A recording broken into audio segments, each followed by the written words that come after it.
L'esprit de la miroir, la légende de la Gigna. Dans un petit village isolé au pied des montagnes du Haut-Atlas, vivait une jeune femme nommée Amira. Elle était connue pour sa beauté envoûtante et sa grâce naturelle. Chaque matin, les habitants la croisaient, émerveillés par sa peau claire, ses yeux en amande d'un bleu profond, et sa chevelure noire comme la nuit. Elle passait ses journées à s'occuper de sa famille, mais la nuit, elle disparaissait mystérieusement. Les rumeurs sur Amira commençaient à se propager dans le village, mais personne n'osait poser de questions directes.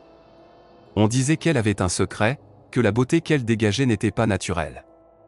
Parfois, les plus vieux murmuraient entre eux, dans les ruelles sombres, qu'elle était liée à des forces qu'aucun humain ne comprenait point. Un soir, alors que le soleil se couchait derrière les montagnes, un vent étrange se leva.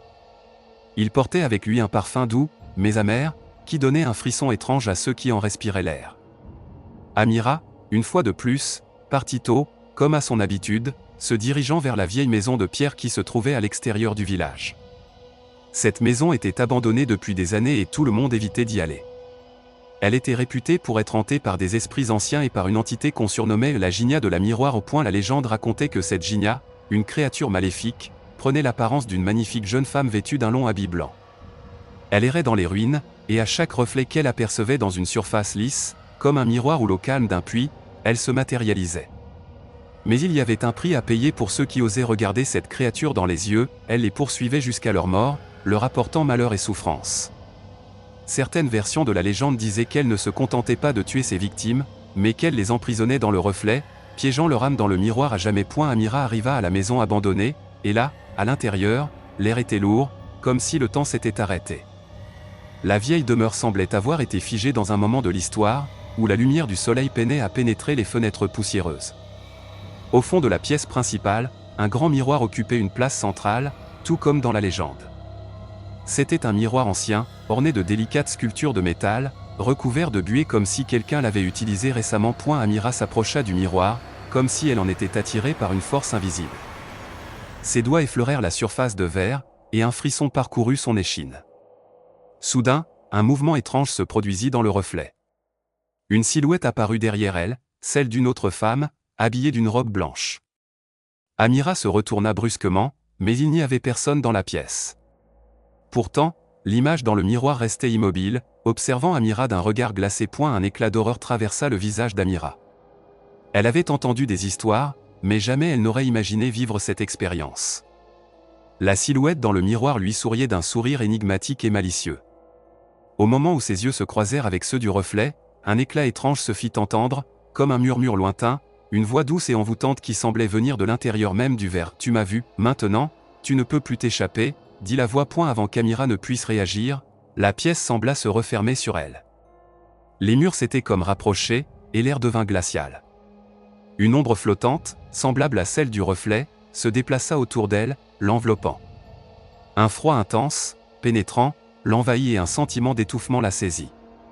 L'ombre de la Gigna semblait s'étendre jusque dans la réalité. Au fur et à mesure que la Gigna prenait forme, Amira comprit que l'entité ne se contentait pas de la hanter. Elle était là pour la faire sienne, l'emmener dans son monde. À cet instant, Amira tenta de fuir, mais ses pieds restaient ancrés au sol, comme si une force invisible la retenait prisonnière. Elle tourna la tête, cherchant un moyen de s'échapper, mais la Gigna se tenait maintenant derrière elle, un sourire cruel sur les lèvres. « Tu m'as vu, tu m'as appelé, maintenant tu es à moi », murmura-t-elle, sa voix résonnant dans la pièce. Les minutes semblaient s'étirer en heures. La Gigna tendit une main pâle et froide vers le visage d'Amira, et dans un geste fluide, elle toucha doucement ses cheveux. Tout à coup, Amira ressentit un immense vide en elle. Ses pensées se brouillèrent, son esprit devenait flou. Elle commença à comprendre que son âme était en train de se détacher de son corps, emprisonnée dans le miroir pour l'éternité. Mais au dernier moment, un cri brisé retentit. Un cri perça l'air, et dans la lueur faible de la lune, Amira aperçut une forme familière, son frère, Youssouf. Il était arrivé à la maison, averti par les rumeurs des villageois. Il s'était précipité vers elle, défonçant la porte. En entrant, il aperçut la silhouette de la Gigna, mais il n'eut pas peur. Il se souvenait des histoires racontées par leur grand-mère. Youssouf se précipita vers le miroir et, dans un geste désespéré, il lança une prière, récitant des mots anciens que leur grand-mère lui avait enseignés. La Gigna, prise de panique, hurla de rage. La prière se propagea comme une onde, faisant briller le miroir d'une lumière aveuglante. Puis, Dans un dernier éclat, la silhouette disparut, et le calme retomba lentement sur la maison. Amira s'effondra au sol, haletante, son cœur battant encore fort dans sa poitrine. Elle n'avait pas été complètement prise. Elle avait failli devenir l'une des nombreuses âmes piégées dans le miroir, mais la prière de son frère l'avait sauvée. Cependant, la peur ne la quitterait plus jamais. Chaque fois qu'elle se regardait dans un miroir, elle se demandait si la Gigna reviendrait la chercher. Et la légende de la Gigna de la miroir persista dans le village. Certains croyaient que la créature avait été repoussée, mais d'autres affirmaient qu'elle attendait simplement son prochain reflet. Cette histoire est inspirée des légendes de la Gigna qui hantent les miroirs et les eaux dans le folklore arabe. Elle est une variation de la légende de la Homara et des entités surnaturelles qui poursuivent ceux qui osent les regarder.